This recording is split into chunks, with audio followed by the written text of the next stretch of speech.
Okay. Greg here, Premier Fitness Systems. Today what I want to talk to you guys about is loosening up your hips. For any of you guys that like to go out golfing on the weekends, you're tight because you sit at a desk all day long, or you're at a desk all day, get to the gym 5, 6 o'clock at night. You know, first thing you want to do before you actually start exercising is warm up and really get those hips loose so that your muscles are working properly. So what I've got today for you guys is 4 exercises that are great.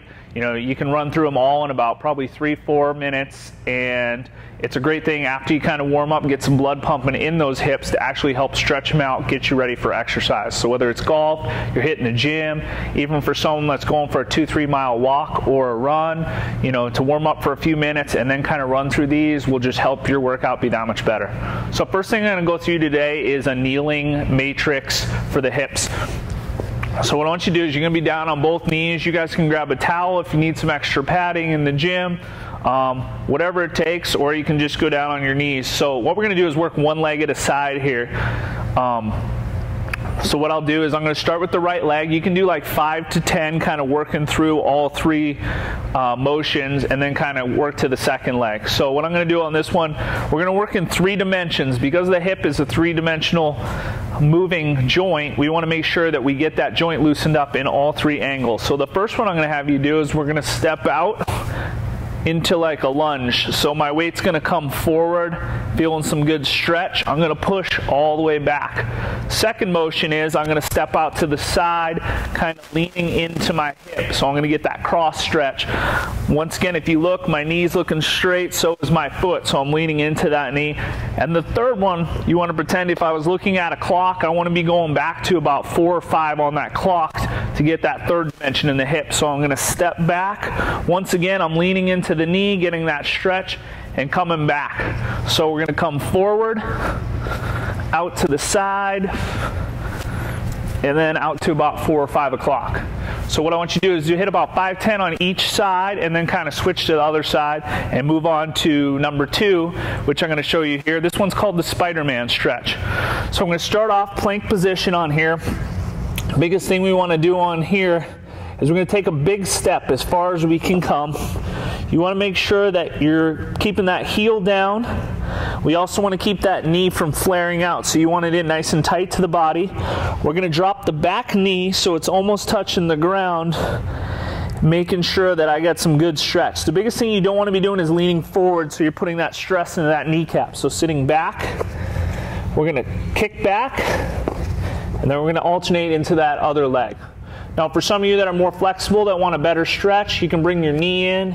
You can come all the way down on your elbow rather than your hand. Just kind of going side to side on here. Once again, 5 or 10 on each side is great on this one. Next one I'm going to show you is called the Superstar. This is a good one for the psoas, kind of opening up the hip flexor, just getting those hips moving. So first one I'm going to have you do on here is we're going to step out, keeping the hands together. But you'd imagine you got a big wine barrel across your back. So we're going to step out. You're going to kind of lean over that barrel, keeping that stomach tight. With the back leg, you're going to be pushing your butt through your hip to kind of get that stretch here. I want you to hold that for about 1-2 seconds. We're going to step forward, and then we're going to hit that other side. Now on this exercise, you can also stay stationary if you don't have that much room in the gym, or you're doing this at home, or you can do it moving. So it can be done either way. Last one we're going to do, you can use a step in the gym on here. So what I want you to do is we're going to kick our back foot up. Once again, this is another matrix, so we're going to work one side at a time on here. So kind of like that Superstar stretch we're going to do. So what we're going to do is we're going to start. We're going to hit 10 of these coming back on here. Second exercise I want you to do is we're going to bring the arms up in a T, and we're going to try to go side to side. So I'm pushing my hips from left to right on here, hitting about 10 on each side on here. Third one I want is we're going to keep the hands out, and we're going to kind of create a half moon with the hips. So my hips are rolling here, coming this way, kind of keeping those hands out in front of you. Now if you're in the gym, you can use a bar, holding onto a wall, whatever it takes if you need that help with the balance. And then what you're going to do is switch sides, get the other foot up. So whether you're using a simple bench or a step up, a chair at home, whatever it takes, but these 4 exercises, you know, warm up a good 5-10 minutes, run through these real quick, and then go hit your workout, really help you out.